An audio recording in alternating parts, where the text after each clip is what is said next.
वह है Ajax engineering.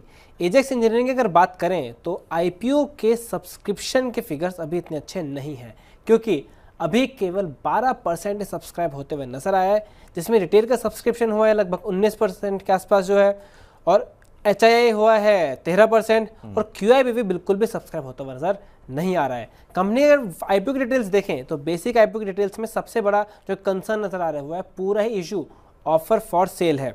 लगभग 1300 करोड़ का आईपीओ साइज है और पूरा ही है ऑफर फॉर सेल। यहाँ प्राइस बैंड भी रखा है इन्होंने 600 के आसपास का, तो वो थोड़ा सा एक्सपेंसिव लगता है इन्वेस्टर्स को, रिटेल इन्वेस्टर्स को। और अगर हम बिजनेस की बात करें तो इसका काम है कंक्रीट मिक्सर्स वाले प्रोडक्ट्स बनाने का। जो आप बड़ी बड़ी मशीनें देखते हैं जब कंस्ट्रक्शन के काम में, जहां कंक्रीट को मिक्स किया जाता है सीमेंट बनाने के लिए, जो पूरा प्रोसेस होता है, वो प्रोडक्ट्स बनाने के कारोबार में कंपनी काम करती है। और उसमें एक होता है सेल्फ लोडिंग कंक्रीट मिक्सर, ताकि जब ऑटोमेटिकली चीज़ हो जाए, तो उसमें इस कंपनी के पास मार्केट लीडरशिप है, कह रहे हैं हाथ में फर्स्ट मूवर एडवांटेज भी है।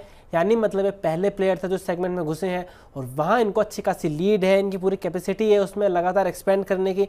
तो उस तरह से देखें तो फंडामेंटल इनके अच्छे नज़र आ रहे हैं। ब्रोकर्स भी जिस वजह से बुलिश नज़र आ रहे हैं। 2 से लेकर FY24 तक अगर बात करें तो इनके रेवेन्यूज़ और प्रॉफिट दोनों में ही अच्छी खासी तेज़ी देखने को मिली है। लगभग 3 गुना प्रॉफिट्स और रेवेन्यूज़ इनके बढ़ते हुए नजर आए हैं। तो ज़्यादातर सभी ब्रोकर्स की सब्सक्राइब की राय है। करीब रिलायंस सिक्योरिटी सब्सक्राइब, केआर चौकसी सब्सक्राइब, BP इक्विटी सब्सक्राइब की राय दे रहे हैं।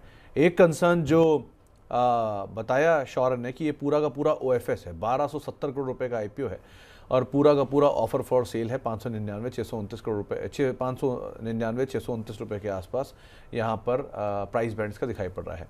इसमें जो हिस्सा बिक रहा है शौर्य, ये कोई इन्वेस्टर निकल रहा है, प्रमोटर बेच रहे हैं? जिसे प्रमोटर की होल्डिंग है वो कम होते हुए नजर आ रही है।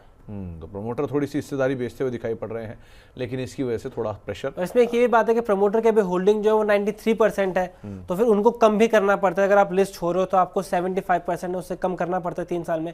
तो वो भी एक रीजन है कि जिस वजह से प्रमोटर, क्योंकि लिस्टिंग कम करनी है तो इसलिए अपनी हिस्सेदारी कम करते हुए नजर आ रहे हैं। तो प्रमोटर की हिस्सेदारी प्री IPO करीब 93% के आसपास है।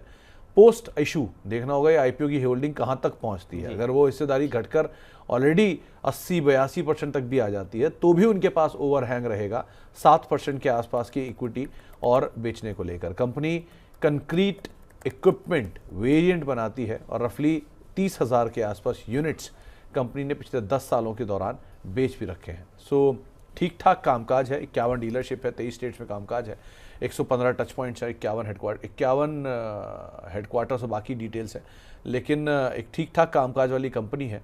और इंटरेस्टिंग पार्ट ये कि प्रॉफिट मेकिंग कंपनी है। ऐसा भी नहीं कंपनी का प्रॉफिट नहीं है, 200 करोड़ रुपए के आसपास मुनाफा है सालाना, लेकिन एक ही कंसर्न कि ये जो वैल्यूएशन है वो थोड़ा हायर साइड पर है स्लाइटली, और साथ साथ प्रमोटर भी अपना माल बेच रहा है, फिर OFS से पूरा आप कह सकते हैं।